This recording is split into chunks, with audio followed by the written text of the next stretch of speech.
నేను మా వారు వెంటనే చెప్పి దీన్ని చాలా ఇంట్రెస్టెడ్, ప్లీజ్ యాడ్ చేయండి అని. అంటే ఫస్ట్ మీటింగ్ కూడా నేను వెళ్ళను, వచ్చిన గుర్తుందా లేదా మా వారితోని.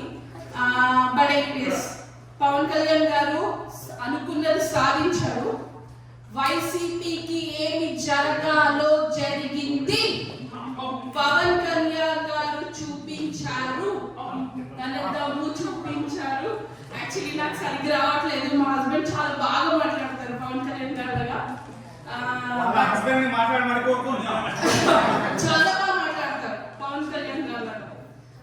సో మీ అందరూ ముందుండి నడిపించినందుకు మీ అందరు కూడా థ్యాంక్ యూ.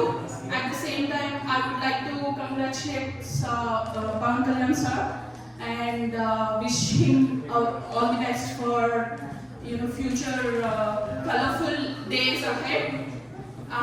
అనుకుంటున్నాను చాలా ఎక్స్పెక్టేషన్ ఉంది. ఒక ట్రెండ్ ఎప్పట్లాగే గబ్బర్ సింగ్ లాగే ట్రెండ్ సెట్ చేసి చూపిస్తారు. సో పొలిటికల్ కెరియర్ లో కూడా let us wait and watch A trend set చేస్తారు. సో థ్యాంక్స్ అందరికి నాకు ఆపర్చునిటీ ఇచ్చినందుకు. Thank you. జై హింద్.